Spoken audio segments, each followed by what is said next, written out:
موسی علیه السلام یو ځل الله جل شانه ته فرمایل چې الله په جنت کې به زما ملګری څوک وي. الله جل شانه ته فرمایل چې فلانکې قصاب په جنت کې ستاسو وي ملګری وي. موسی علیه السلام فرمایي چې زه لاړم او قصاب ته زه لرې نه ګورم، لګیا دی عام روټین مطابق چې څنګه قصابان لګیا دي وخه خرڅوي وخه کټکوي هغه هم لګیا دی. اخره کې چې کوم دی د غوښې یو ټوکړه پاتې شوه هغې په تیلی کې واچوله او لاړو کور ته. موسی علیه السلام فرمایي زه هم ورپسې لاړم، زه ګورم اول چې کوم دی اوړې واغږل، بیا چې کوم دی لګیا دی سالن پخوي، یو بوډۍ شانتې ښځه چې کوم دی دلته اوده ده. بیا هغه موسی علیه السلام فرمایي چې ما قصاب ته ویل چې زه راتلی شم؟ ها راتلی شي. قصاب کور ته زه دننه لاړم.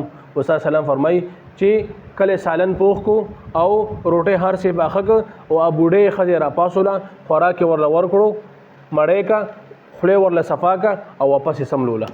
فرمایي ما وکته چې هغه بوډۍ ښځه لګیا ده څه خبرې کوي، څه وویل په خوله باندې. موسی علیه السلام فرمایي چې دا څوک ده؟ چې دا زما مور ده، کمزورې ده. ښه ستا مور ده؟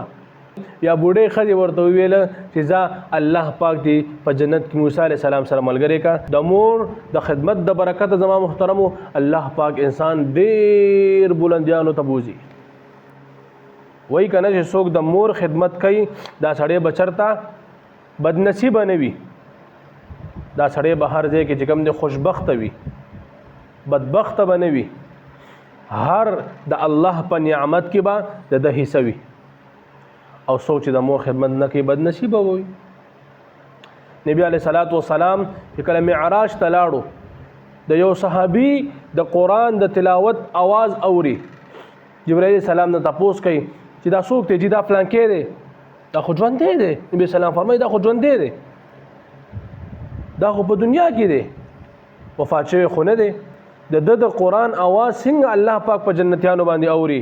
جبرائیل السلام فرمایي ای د الله رسوله د ده یوه بوډۍ شانتې مور ده او دې د مور خدمت کوي، روټۍ ورله ورکوي، کپړې ورله وینځي، پاکوي او مختلف خدمت یې کوي. الله پاک والله په دنیا کې دا بدله ورکړه چې د مور د خدمت د برکته الله پاک د د قرآن د تلاوت आवाज په جنتیانو باندې اوري.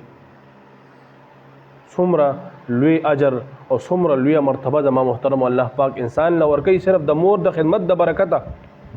انسان به هر ټیم بانصیبه وي، بانصیبه بدنصیبه به نه وي. دغه شان پلار واخلي. یو صحابي نبی علیه السلام نه تپوس کوي ای د الله رسوله مونږ ته به څنګه پته لګي چې الله پاک مونږ نه خوشحاله دی که خفه دی؟ نبی السلام فرمایي چې ته د پلار چهرې ته وګوره چې پلار تا نه خوشحاله دی، الله هم تا نه خوشحاله دی. چې پلار تا نه خفه دی، الله هم تا نه خفه دی.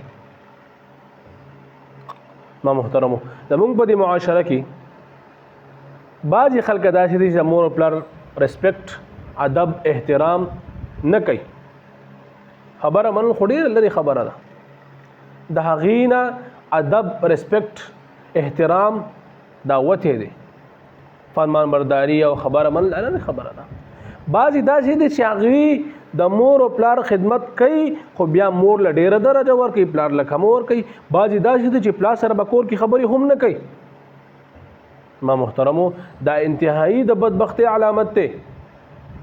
دا دواړو خدمت بکې، دواړه به خوشحاله ساتي. پلار له الله پاک کومه درجه ورکړې ده چې پلار دې نه بخي الله دې هم نه بخي، چې پلار درنه خفه دی الله درنه هم خفه دی.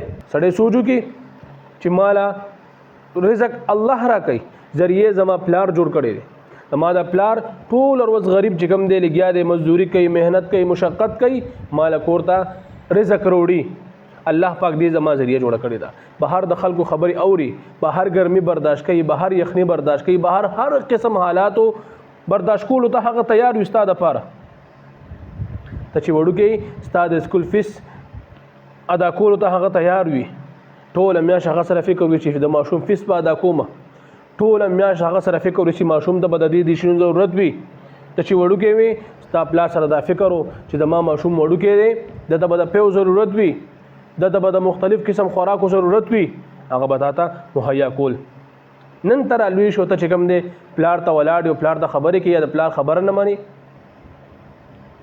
ایو الکو کنه پلار وساناسو وی بچي هغه څه شي دی ورته وی بابا بیا غرغه دی بیا لک ټایم دیر شو بیا ورته وی بچي هغه څه شي دی وی بابا کارغه دی